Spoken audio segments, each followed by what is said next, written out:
Hello friends, नमस्कार। आप सभी को स्वागत है अपना YouTube channel talent study lover पर। तो आज साइंस की क्लास नंबर 25 स्टार्ट करते हैं, जो कि आने वाले रेलवे की एएलपी और टेक्नीशियन और अन्य सभी एग्जाम के लिए इंपॉर्टेंट क्लास होंगे। ठीक है, तो चलिए सबसे पहले इस क्लास की एक ओवरव्यू देख लेते हैं। सबसे पहले आपको इसमें टेस्ट क्वेश्चन देखने को मिलता है, ठीक है ना। चलिए उसके बाद फिर आपको मॉडल सेट क्वेश्चन देखने को मिलेंगे, ठीक है, जो कि वन लाइनर क्वेश्चन रहेंगे। उसके बाद फिर आपको प्रीवियस ईयर क्वेश्चन, जो कि सभी पूछे हुए क्वेश्चन है, तो ये भी आपको 2 स्लाइड में देखने को मिलेंगे, ठीक है। चलिए उसके बाद फिर आपको कंप्यूटर से रिलेटेड वन लाइनर कुछ क्वेश्चन है, तो इसे भी अपन देखते चलेंगे। और लास्ट में आपको एमसीक्यूज क्वेश्चन रहेगा, जो कि लगभग 15 या 16 क्वेश्चन है, तो इसे भी अपन एक्सप्लेन करते हुए देखते चलेंगे। और सभी प्रीवियस ईयर की क्वेश्चन है, ठीक है। तो इस रूप में अपन प्रैक्टिस करते चलेंगे, ठीक है। तो आपको रिवीजन भी होगा और प्रैक्टिस भी इस क्लास में दोनों होते चलेंगे, ठीक है। तो चलिए शुरू करते हैं आज की क्लास। और इस क्लास की पीडीएफ आपको टेलीग्राम पर प्रोवाइड करा दिया जाता है, तो टेलीग्राम आप ज्वाइन कर लीजिएगा। वीडियो के नीचे डिस्क्रिप्शन बॉक्स में आपको टेलीग्राम का लिंक मिल जाएगा। पीडीएफ वहां से डाउनलोड कीजिएगा और रिवीजन जरूर कीजिएगा, ठीक है। और एक और सूचना आप लोग के लिए, कल आपको क्या बोलते हैं, फुल प्रैक्टिस सेट की एक क्लास मिल चुका है, ठीक है ना। तो वीडियो अपलोड कर दिए हैं, तो आप उसे भी जरूर देखिएगा और बताइएगा कमेंट में वीडियो कैसा है। यदि अच्छा लगता है तो आप बताइएगा, कमेंट जरूर कीजिएगा, ताकि रेगुलर रख सकें, ठीक है। चलिए शुरू करते हैं आज की क्लास। तो सबसे पहले आपको एक टेस्ट क्वेश्चन है, इसका आंसर आप लोग कमेंट में बताइएगा, ठीक है। इसका आंसर आप लोग कमेंट में बताइएगा। क्वेश्चन है, हर्पेटोलॉजी में अध्ययन किया जाता है, यानी कि किसका अध्ययन किया जाता है हर्पेटोलॉजी में, ये बताना है, ठीक है। चलिए बढ़ते हैं आगे। मॉडल सेट क्वेश्चन है, जो कि सभी सिलेक्टेड क्वेश्चन रहते हैं, तो इसे भी आप ध्यान में रखिएगा, ठीक है। चलिए देखते हैं। सबसे पहले क्वेश्चन है, समुद्र की दूरी मापने की इकाई क्या है, ये बताना है। तो समुद्र की दूरी जो मापने की इकाई है उसे क्या बोलते हैं, नॉटिकल मील बोलते हैं। क्या बोलते हैं, नॉटिकल मील बोलते हैं इसे, ठीक है। तो ध्यान रखेंगे। नेक्स्ट है आपका, किस सामान्य यंत्र की सहायता से पराश्रव्य तरंगे उत्पन्न की जा सकती है, ठीक है। तो पराश्रव्य तरंगे उत्पन्न किस सामान्य यंत्र से किया जाता है, तो यह सोनार से। किससे किया जाता है, सोनार से यूज किया, सोनार से उत्पन्न किया जाता है क्या, पराश्रव्य तरंगे किया जाता है, ठीक है। चलिए आगे है, लैंगरहैस द्वीप कहाँ पाया जाता है, ये बताना है। तो लैंगरहैस द्वीप जो है वो कहाँ पर पाया जाता है, ये बताना है। तो इसका राइट आंसर आपका अग्नाशय में पाया जाता है। कहाँ पाया जाता है, अग्नाशय में। नेक्स्ट है आपका, उत्तेजित भीड़ को तितर बितर करने के लिए, ठीक है ना, यानी कि जब तितर बितर जो भीड़ है उसे हटाने के लिए, उत्तेजित भीड़ रहता है वहाँ पर भीड़ को तितर बितर करने के लिए पुलिस द्वारा प्रयोग की जाने वाली जो अश्रु गैस है, ठीक है ना, अश्रु गैस है, उसका क्या नाम है, ये बताना, ठीक है। तो कौन सी गैस प्रयोग किया जाता है, तो ये होता है अमोनिया। किसका होता है, अमोनिया का होता है, ठीक है। चलिए आगे आपका, सिक्का किस धातु का बना होता है, ये बताना है। तो सिक्का किससे बनता है, तो सिक्का जो बनता है आपको तांबा और टिन के मिश्रण से बनते हैं, जिसमें तांबा 88% और टिन लगभग 12% रहते हैं, ठीक है। चलिए आगे है, टेस्ट ट्यूब बेबी का अर्थ क्या है। तो टेस्ट ट्यूब बेबी का अर्थ क्या होता है, इसका अर्थ होता है पात्र निषेचन और फिर गर्भाशय में प्रतिरोपण करना, ठीक है ना। तो पात्र को निषेचन करना और फिर गर्भाशय में क्या करना, प्रतिरोपण करना, ये होता है टेस्ट ट्यूब बेबी का अर्थ होता है, ठीक है। चलिए बढ़ते हैं आगे। अब देखते हैं प्रीवियस ईयर क्वेश्चन, जो कि साइंस के सभी पूछे हुए क्वेश्चन है, ठीक है ना। चलिए क्वेश्चन है, पौधे किस प्रक्रिया से कार्बन डाइऑक्साइड छोड़ते हैं, ठीक है ना। तो पौधे किस प्रक्रिया से कार्बन डाइऑक्साइड यानी कि CO2 गैस छोड़ते हैं, तो ये छोड़ते हैं श्वसन के द्वारा। किसके द्वारा, श्वसन के द्वारा, ठीक है। चलिए आगे है, जिप्सम को कितने डिग्री सेंटीग्रेड यानी कि कितने डिग्री सेल्सियस पर गर्म करने पर प्लास्टर ऑफ पेरिस का निर्माण होता है, ये बताना है, ठीक है ना। तो जिप्सम को कितने डिग्री सेल्सियस पर गर्म करेंगे तो प्लास्टर ऑफ पेरिस का निर्माण होगा। तो इसका आंसर है 373 केल्विन या 100 डिग्री सेंटीग्रेड पर, ठीक है। चलिए आगे है, आभासी और सीधा प्रतिबिंब किस में बनता है, ये बताना है। तो आभासी और सीधा प्रतिबिंब किस में बनता है, तो उत्तल दर्पण और अवतल दर्पण में, ठीक है ना। तो उत्तल दर्पण और अवतल दर्पण में आभासी और सीधा प्रतिबिंब बनते हैं। आगे है, एक्स और वाई लिंग गुणसूत्र में क्या अंतर है, ये बताना है। तो एक्स और वाई जो लिंग गुणसूत्र है उसमें क्या अंतर होता है, तो इसका अंतर यह है कि एक्स जो लिंग गुणसूत्र है वो वाई लिंग गुणसूत्र से क्या होता है, बड़ा होता है। तो एक्स जो है वो क्या रहता है, वाई की तुलना में बड़ा रहता है, ठीक है। तो इसे ध्यान रखेंगे। चलिए आगे हैं, इलेक्ट्रिक ट्रांसमिशन वायर, ठीक है ना। इलेक्ट्रिक ट्रांसमिशन वायर किसके बने होते हैं, ये बताना है। तो ये बना होता है कॉपर और एल्युमिनियम तार के साथ स्टील कोर से बना होता है, ठीक है। किससे होता है, कॉपर एल्युमिनियम तार के साथ स्टील कोर से बना होता है, ठीक है। चलिए आगे हैं, सिल्वर क्लोराइड किसकी उपस्थिति में सिल्वर और क्लोरीन गैस में टूट जाता है, ठीक है। तो सिल्वर क्लोराइड जो है वो किसकी उपस्थिति में सिल्वर और क्लोरीन गैस में टूट जाता है, तो यह सूर्य के प्रकाश की उपस्थिति में। किसके उपस्थिति में, सूर्य के प्रकाश की उपस्थिति में।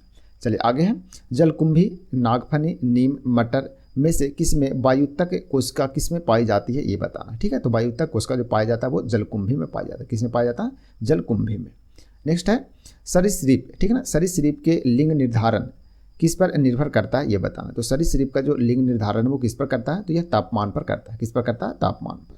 नेक्स्ट है मैग्नीशियम, लोहा, कॉपर और चांदी में सबसे ज़्यादा अभिक्रियाशील धातु कौन है ये बताना। तो अब मैग्नीशियम, लोहा, कॉपर और चांदी में सबसे अधिक जो अभिक्रियाशील धातु है वो कौन है, मैग्नीशियम है, ठीक है ना। कौन है, मैग्नीशियम। तो इसे आप रिवीजन जरूर करेंगे, ठीक है। चलिए आगे बढ़ते हैं। आगे है क्वेश्चन है कोयले के अपूर्ण दहन, यानी कि पूर्ण रूप से नहीं जलता है कोयला, यानी कि आधा अधूरा कोयला जलता है, तो कौन सी गैस निकलती है ये बताना है। तो इसका राइट आंसर है कार्बन मोनोऑक्साइड, यानी कि CO, ठीक है ना। कार्बन मोनोऑक्साइड निकलता है। नेक्स्ट है उत्तल दर्पण का आवर्धन हमेशा क्या होगा। तो उत्तल दर्पण का जो आवर्धन होता है वो 0 से बड़ा होता है और 1 से क्या होता है, छोटा होता है। कौन, उत्तल दर्पण का आवर्धन, ठीक है। चलिए आगे है शक्ति की कौन सी इकाई है। तो शक्ति की इकाई को क्या कहते हैं, वाट कहते हैं। शक्ति की इकाई को क्या बोलते हैं, वाट। चलिए आगे है पौधों में अपशिष्ट उत्पादों को कहाँ संग्रहित किया जाता है। तो पौधों में अपशिष्ट जो उत्पाद होते हैं उसको कहाँ पर संग्रहित किया जाता है। तो कोशिका रिक्तिका में। किसमें, कोशिका रिक्तिका में संग्रहित किया जाता है। नेक्स्ट है अगर दर्पण में आपतित किरण मुख से आ रही है, ठीक है ना। अगर दर्पण में आपतित किरण मुख से आ रही है तो आपतन कोण कितना बनेगा, यानी कितना डिग्री का बनेगा ये बताना है। तो ये बनेगा 0 डिग्री का। कितने का, 0 डिग्री का बनेगा। नेक्स्ट है माइटोकॉन्ड्रिया और लबक को अजीब अंग कहा जाता है। क्यों कहा जाता है, तो माइटोकॉन्ड्रिया और लबक को अजीब अंग कहा जाता है। तो क्यों कहते हैं, क्योंकि इसका अपना DNA राइबोसोम होता है। क्योंकि इसका अपना DNA राइबोसोम होता है, किसको, माइटोकॉन्ड्रिया और लबक का, इसलिए इसे अजीब अंग बोलते हैं। नेक्स्ट है आपका विद्युत चुंबकीय प्रेरण की खोज किस वैज्ञानिक के द्वारा किया गया था। तो ये किया गया था माइकल फैराडे के द्वारा, यानी विद्युत चुंबकीय की प्रेरण जो है उसकी खोज किसके द्वारा, माइकल फैराडे के द्वारा किया गया था। नेक्स्ट है लाल और बैगनी रंग का अपवर्तनांक में होता है। तो लाल रंग का जो अपवर्तनांक है वो सबसे कम होता है, जबकि बैगनी रंग का अपवर्तनांक सबसे अधिक होता है। ये ध्यान रखेंगे, ठीक है ना। तो लाल का अपवर्तनांक सबसे कम और बैगनी का अपवर्तनांक सबसे अधिक होता है। नेक्स्ट है आपका मनुष्य में श्वसन वर्णक किस में पाया जाता है, ठीक है ना। तो मनुष्य में श्वसन वर्णक जो है वो किस में पाया जाता है, तो RBC में पाया जाता है, ठीक है ना, RBC में। नेक्स्ट है अवतल दर्पण में जब किरण तिरछी ध्रुव पर आपतित होती है तो आपतित किरण और मुख्य अक्ष के मध्य बना कोण क्या कहलाता है। तो इसे बोलते हैं क्या, आपतन कोण बोलते हैं। क्या बोलते हैं, आपतन कोण बोलते हैं, ठीक है। चलिए नेक्स्ट है निरपेक्ष अपवर्तनांक का मान कितना होता है। तो निरपेक्ष अपवर्तनांक का जो मान होता है हमेशा 1 से अधिक होता है। कितना होता है, हमेशा 1 से अधिक होते हैं, ठीक है। चलिए तो इसे आप रिवीजन जरूर करते रहिएगा PDF से, ठीक है ना। चलिए बढ़ते हैं आगे कंप्यूटर से रिलेटेड 1 लाइनर क्वेश्चन है, इसे देखते हैं। तो सबसे पहला क्वेश्चन है ओपन ए प्रिंट, ठीक है ना। ओपन हो गया, प्रिंट हो गया, और सेव का सभी जो बटन होते हैं वो कहाँ पर होते हैं, तो सिस्टम में कहाँ होता है। तो ये होता है स्टैंडर्ड टूल बार में। ये सभी ओपन प्रिंट और सेव का बटन आपको मिल जाएगा, किसमें, स्टैंडर्ड टूल बार में मिल जाता है, ठीक है। चलिए आगे है ई-कॉमर्स क्या है। तो ई-कॉमर्स का मतलब क्या होता है, तो इसका मतलब होता है कि इंटरनेट पर उत्पादों, ठीक है ना, इंटरनेट पर उत्पादों तथा सेवाओं का क्रय विक्रय करना, ठीक है ना। तो ई-कॉमर्स का मतलब ये होता है। नेक्स्ट है वर्चुअल मेमोरी क्या होती है। तो वर्चुअल मेमोरी किसे कहते हैं, तो इसका आंसर आपका हार्ड डिस्क की मेमोरी, ठीक है ना। हार्ड डिस्क की मेमोरी जिसे CPU एक्सटेंडेड रैम की तरह प्रयोग करता है। किसके द्वारा, CPU जो है एक्सटेंडेड रैम की तरह प्रयोग करता है, किसको, हार्ड डिस्क की मेमोरी को, उसे क्या बोलते हैं, वर्चुअल मेमोरी कहते हैं। नेक्स्ट क्वेश्चन है इंटरनेट से संबंधित FTP शब्द का मतलब क्या होता है ये बताना। तो FTP, ठीक है ना, इसका फुल फॉर्म होता है फाइल ट्रांसफर प्रोटोकॉल होता है, तो इसे ध्यान रखेंगे। नेक्स्ट है वर्ड डॉक्यूमेंट, ठीक है ना। वर्ड डॉक्यूमेंट का डिफ़ॉल्ट फाइल एक्सटेंशन क्या है। तो मतलब कि जो वर्ड में जो डॉक्यूमेंट होता है उसका डिफ़ॉल्ट जो फाइल एक्सटेंशन होता है वो किस नाम से होता है, तो DOC के नाम से होता है, ठीक है ना। DOC के नाम से होता है, ध्यान में रखेंगे, ठीक है ना। चलिए आगे है शिक्षा संस्थान सामान्यतः अपने डोमेन नाम में किसका प्रयोग करता है। तो शिक्षा जो संस्थान रहता है वो सामान्यतः अपने डोमेन में किसका नाम का प्रयोग करता है, तो ये करता है .edu का, ठीक है ना। EDU मतलब एजुकेशन होता है ना, उसका शॉर्ट है, तो .edu का प्रयोग करते हैं सामान्यतः जो शिक्षा के संस्थान रहते हैं सभी के सभी, क्योंकि इससे पता चल जाता है कि वो एजुकेशनल संस्था है, ठीक है ना। चलिए आगे है भारत में निर्मित परम सुपर कंप्यूटर किस प्रकार का कंप्यूटर है ये बताना, ठीक है ना। तो भारत में निर्मित परम कंप्यूटर किस प्रकार का कंप्यूटर है ये बताना है। तो इसका राइट आंसर है सुपर कंप्यूटर है, ठीक है ना। तो ध्यान रखेंगे, तो भारत में निर्मित परम कंप्यूटर जो है, परम कंप्यूटर किस प्रकार का कंप्यूटर है, तो यह सुपर कंप्यूटर है, ठीक है ना। तो इसे याद रखिएगा, ध्यान में रखेंगे, ठीक है। चलिए बढ़ते हैं अब आगे की ओर। आगे अब MCQs क्वेश्चन है, इसे भी अपन देखेंगे, ठीक है ना। तो MCQs है जिसका आंसर आप लोग भी जरूर बताइएगा, ठीक है ना। तो एक बार आप आंसर दीजिएगा, उसके बाद फिर अपन मिलाइएगा उससे, ठीक है ना। चलिए बढ़ते हैं। सबसे पहला MCQ क्वेश्चन ये है निम्नलिखित में से प्रोटीन का सर्व प्रमुख स्रोत है, ठीक है ना। तो निम्नलिखित में से जो प्रोटीन का सर्व प्रमुख स्रोत है वो कौन है ये बताना है, ठीक है। चलिए, तो इसका राइट आंसर है आपका ऑप्शन डी, यानी कौन है, सोयाबीन है। ठीक है ना। चलिए एक्सप्लेनेशन देख लेते हैं। तो सबसे इंपॉर्टेंट पॉइंट जो देख लेते हैं वो है ये कि गुणवत्ता के आधार पर, ठीक है ना, गुणवत्ता के आधार पर यानी कि क्वालिटी के आधार पर सबसे अच्छा जो प्रोटीन का स्रोत है वो कौन होता है, अंडा होता है। लेकिन मात्रा के आधार पर सर्वाधिक प्रोटीन सोयाबीन में पाया जाता है। तो दोनों पॉइंट को आप ध्यान में रखेंगे। ठीक है ना। कभी क्वेश्चन आ जाए गुणवत्ता के आधार पर सबसे अच्छा प्रोटीन किस में पाया जाता है, तो अंडे में पाया जाता है, जबकि मात्रा के आधार पर सर्वाधिक प्रोटीन सोयाबीन में पाया जाता है।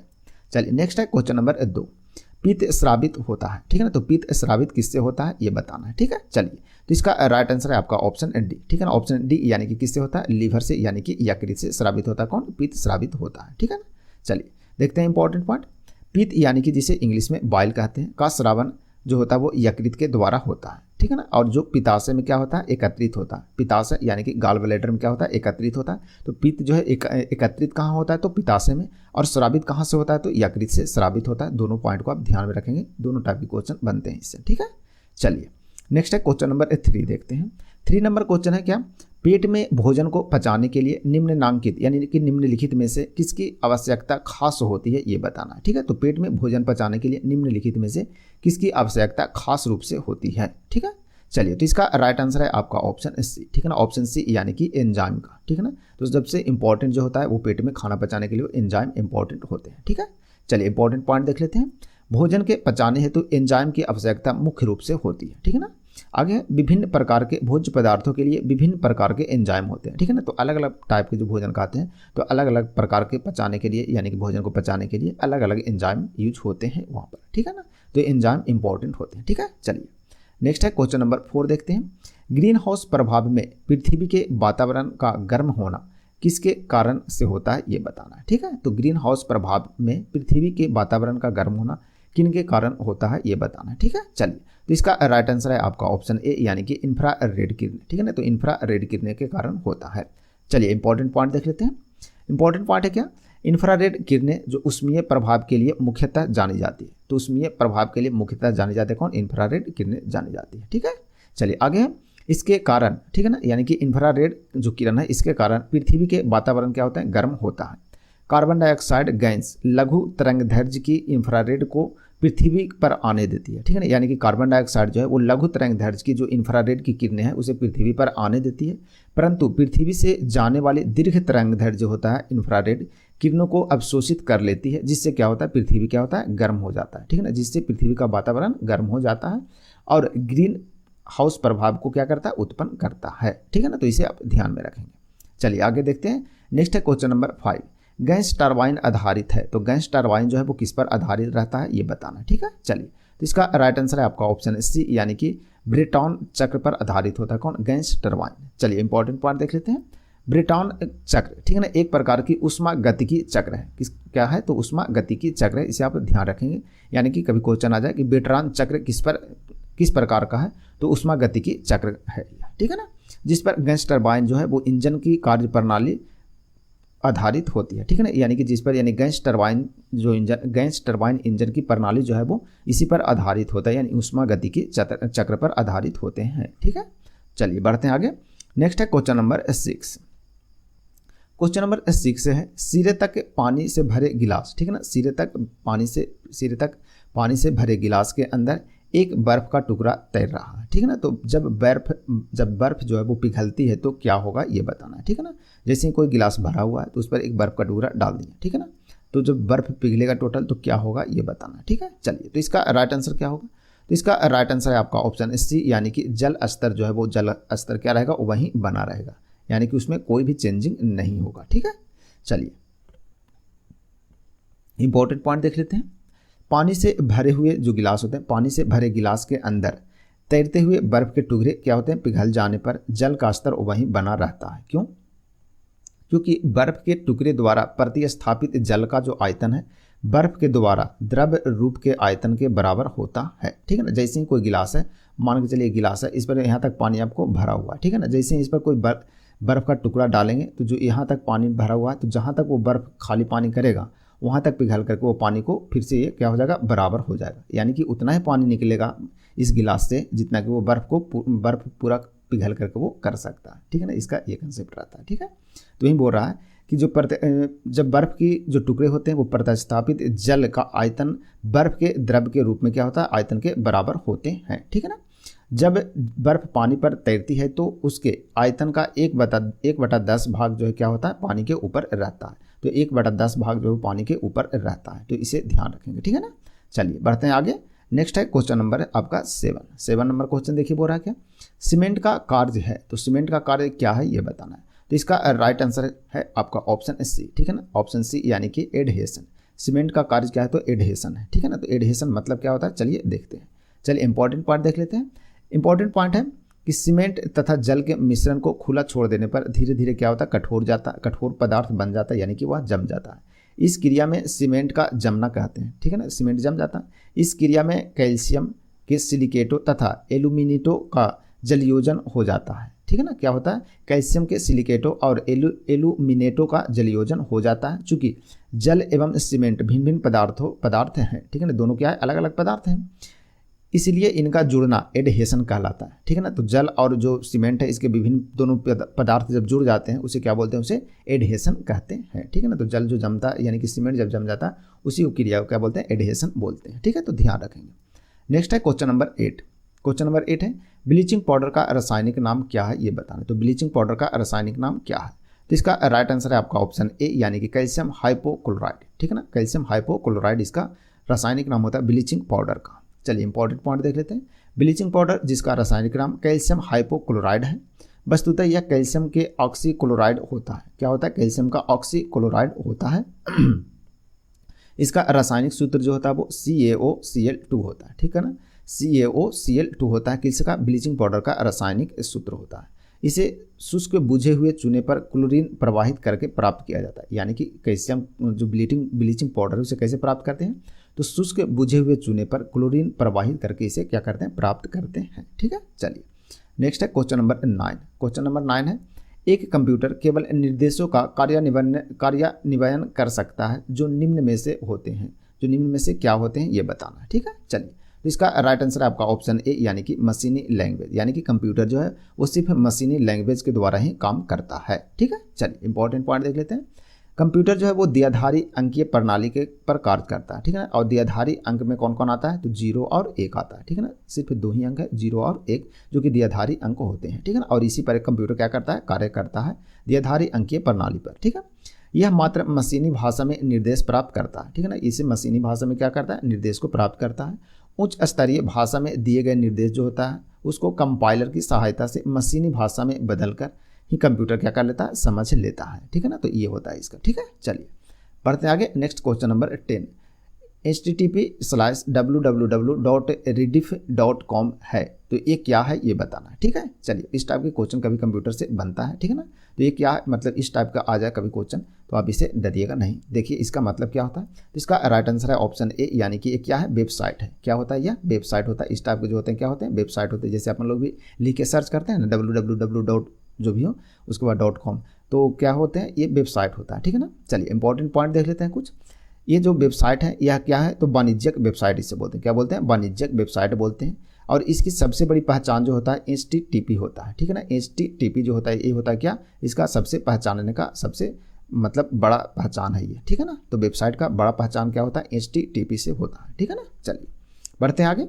नेक्स्ट है क्वेश्चन नंबर 11 किस प्रिंटर से कार्बन लगाकर अधिक प्रतियां निकाली जाती है ये बताना है। ठीक है ना, तो कौन सी प्रिंटर है जिसमें कार्बन लगाकर प्रतियां अधिक से अधिक निकाली जाती है, यानी कि उससे एक पेज से दूसरा पेज निकालने के लिए उसमें कार्बन लगाते हैं। ठीक है ना, चलिए तो इसका राइट आंसर है आपका ऑप्शन नंबर सी यानी कि डॉट मैट्रिक्स प्रिंटर। ठीक है ना, तो डॉट मैट्रिक्स प्रिंटर है जिसमें एक पेज के बाद फिर कार्बन लगाइए फिर दूसरा पेज लगाएंगे तो दोनों पर वो छपेगा। ठीक है ना, ये होता है इसमें। ठीक है ना, तो डॉट मैट्रिक्स प्रिंटर का यूज किया जाता है क्या, किस प्रिंटर में कार्बन लगाकर अधिक प्रतियां निकालते हैं, तो डॉट मैट्रिक्स प्रिंटर में निकालते हैं। चलिए इंपॉर्टेंट पॉइंट देख लेते हैं। डॉट मैट्रिक्स प्रिंटर से कार्बन लगाकर अधिक प्रतियां निकाली जाती है। जैसे अभी हम लोग यहाँ रेलवे में जो रिपोर्ट निकालते हैं, ठीक है ना, तो जो रिपोर्ट निकालता है वो डॉट मैट्रिक्स प्रिंटर ही यूज होते हैं इसमें। ठीक है ना, चलिए कभी हम टेलीग्राम पर इसका फोटो भी भेज देंगे, इस टाइप के जो प्रिंटर है इसका। ठीक है ना, चलिए तो वहाँ देख लीजिएगा। ठीक है, चलिए आगे क्वेश्चन नंबर 12 देखते हैं। क्वेश्चन नंबर 12 है ब्लॉटिंग पेपर द्वारा स्याही को सोखने में शामिल है। ठीक है ना, तो ब्लॉटिंग पेपर द्वारा स्याही के सोखने में शामिल है, तो क्या शामिल है, यानी किसके द्वारा किस घटना के द्वारा ब्लॉटिंग पेपर जो है वो स्याही को सोख लेता है, ये बताना है। ठीक है, चलिए तो इसका राइट आंसर है आपका ऑप्शन बी, यानी कि किसकीय अभिक्रिया परिघटना के कारण जो ब्लॉटिंग पेपर है वो स्याही को क्या कर लेता है, सोख लेता है। ठीक है, चलिए इंपॉर्टेंट पॉइंट देख लेते हैं। किसकीय अभिक्रिया परिघटना के कारण ब्लॉटिंग पेपर स्याही को क्या कर लेता है, सोख लेता है। ठीक है, चलिए नेक्स्ट है क्वेश्चन नंबर 13। तैराक को नदी के मुकाबले समुद्र की पानी में तैरना आसान क्यों लगता है? ठीक है ना, तो कोई तैराक है जो नदी के पानी है उसके मुकाबले में समुद्र के पानी में तैरना ज़्यादा आसान लगता है, तो इसका कारण क्या है? तो इसका राइट आंसर है आपका ऑप्शन सी, यानी कि समुद्र की जो पानी होता है, समुद्री पानी का जो घनत्व होता है वो साधारण पानी की तुलना में क्या होता है, अधिक होता है।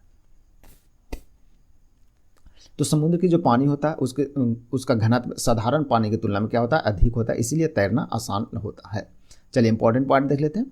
प्लवन के लिए वस्तु का भार, ठीक है ना, प्लवन के लिए वस्तु का भार वस्तु के डूबे हुए भाग द्वारा विस्थापित द्रव्य के भार के क्या होना चाहिए, बराबर होना चाहिए। ठीक है, अर्थात जितना वस्तु अधिक द्रव्य भार को विस्थापित करेगी उतना ही आसानी से क्या करेगी, तैरेगी वह। ठीक है, समुद्री जल जो है उसका घनत्व होता है क्या होता है, साधारण जल की तुलना में अधिक होता है। विभिन्न लवण होता है जो क्या होता है उसमें घुले रहते हैं इसीलिए। ठीक है ना, तो समुद्र के जल में विभिन्न प्रकार के लवण घुले होते हैं, इसीलिए साधारण जल की तुलना में समुद्र की जो जल है उसका घनत्व अधिक होता है। ठीक है, घनत्व अधिक होने के कारण विस्थापित द्रव्य का भार अधिक होता है। क्या होता है, जब घनत्व अधिक होता है तो विस्थापित द्रव्य का जो भार है वो भी क्या होता है, अधिक होता है, अतः उसमें तैरना क्या हो जाता है, आसान हो जाता है। ठीक है, चलिए नेक्स्ट है क्वेश्चन नंबर 14 देखते हैं। वायुमंडलीय दाब मापा जाता है, तो वायुमंडलीय दाब किससे मापा जाता है ये बताना है। ठीक है, चलिए तो इसका राइट आंसर है आपका ऑप्शन बी, यानी कि वायुमंडलीय दाब किससे मापते हैं, बैरोमीटर से मापते हैं। ठीक है ना, चलिए इंपॉर्टेंट पॉइंट देख लेते हैं। हाइग्रोमीटर एक उपकरण है जिससे क्या मापते हैं, सापेक्षिक आर्द्रता, यानी सापेक्ष आर्द्रता मापा जाता है। ठीक है, हाइड्रोमीटर जिसमें द्रव्यों के अपेक्षित घनत्व को मापते हैं, किसे मापते हैं, तो द्रव्यों के अपेक्षित घनत्व है मापते हैं हाइड्रोमीटर से। हाइड्रो मतलब ही होता है जल, यानी कि कुछ ना कुछ द्रव से रिलेटेड जरूर रहेगा, जहाँ भी हाइड्रो आए वहाँ पर द्रव से रिलेटेड कुछ ना कुछ जरूर आएगा। ठीक है ना, तो ये तो ध्यान में होना चाहिए। तो हाइड्रोमीटर मतलब कि द्रव जो होता है, ठीक है ना, द्रव के अपेक्षित घनत्व को मापा जाता है। एल्टीमीटर से निश्चित स्तर के ऊपर जो ऊंचाई होता है, ऊंचाई मापने में प्रयोग किया जाता है, किसका, एल्टीमीटर का। अल्टीमीटर भी से लिखते हैं। ठीक है ना, अल्टीमीटर या एल्टीमीटर दोनों एक ही होते हैं, कहीं कहीं अल्टीमीटर लिखा रहता है। ठीक है ना, अल्टीमीटर भी लिखा रहेगा। ठीक है ना, दोनों सेम ही है। बैरोमीटर वायुमंडलीय दाब मापने के लिए प्रयोग किया जाता है। ठीक है, चलिए नेक्स्ट है क्वेश्चन नंबर 15 देखते हैं। सीमांत घर्षण निर्भर करता है, तो सीमांत घर्षण किस पर निर्भर करता है ये बताना है। तो इसका राइट आंसर है ऑप्शन बी। ठीक है ना, ऑप्शन बी, यानी कि तल की प्रकृति और अभिलंब प्रतिक्रिया पर यह क्या करता है, निर्भर करता है। ठीक है ना, चलिए ट्रेन भी आ गई स्टेशन में, मालगाड़ी। ठीक है, चलिए सीमांत घर्षण किस पर निर्भर करता है, तो तल की प्रकृति और अभिलंब प्रतिक्रिया पर निर्भर करता है। कौन, सीमांत घर्षण। चलिए इंपॉर्टेंट पॉइंट देख लेते हैं। सीमांत घर्षण बल, ठीक है ना, सीमांत घर्षण बल जो है वो तल की प्रकृति पर क्या करता है, निर्भर करता है। तो इसे ध्यान में रखेंगे। यदि तल खुरदुरा है तो घर्षण अधिक होगा। कोई भी घर्षण अधिक कब होगा, जब तल को खुरदुरा रहेगा, यानी कि चिकना रहेगा, तब तो कुछ घर्षण ही नहीं होंगे, वहाँ पर वो पिछल जाएगा। ठीक है ना, तो जितना खुरदुरा कोई भी तल है उतना ही अधिक घर्षण होंगे। ठीक है, चलिए आगे है। यह बल अभिलंब प्रतिक्रिया पर भी निर्भर करता है, यानी कि अभिलंब प्रतिक्रिया पर भी निर्भर करता है। ठीक है ना, और उसके साथ साथ क्या पर, खुरदुरा हुआ है, यानी कि तल की जो प्रकृति कैसा है उस पर भी निर्भर करता है।